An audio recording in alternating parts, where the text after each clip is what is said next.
Kronologi prajurit TNI babak belur dikeroyok 6 juru panggil penumpang di Malang hingga tak sadarkan diri. Prajurit TNI AL dikeroyok di Terminal Arjosari, Kota Malang, Jawa Timur, Kamis, 26 Juni 2025, malam. Anggota TNI AL tak sadarkan diri dan sedang dirawat di rumah sakit.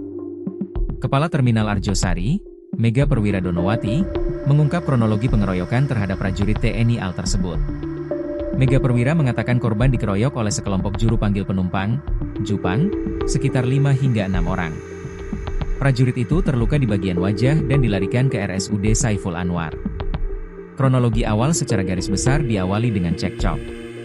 Namun, pemicu cekcok itu masih belum kami ketahui secara pasti, ujar Mega saat diwawancarai, Jumat, 27 Juni 2025. Menurut Mega, insiden tersebut terjadi sangat cepat.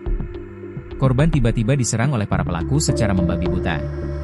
Setelah kejadian tersebut, korban diselamatkan oleh kru lain dan dibawa ke ruang informasi terminal untuk diamankan. Petugas terminal segera menghubungi Polsek Blimbing dan layanan ambulans. Korban kemudian dievakuasi ke RSUD Saiful Anwar dalam kondisi tidak sadarkan diri. Info dari lapangan, pelakunya diduga merupakan Jupang.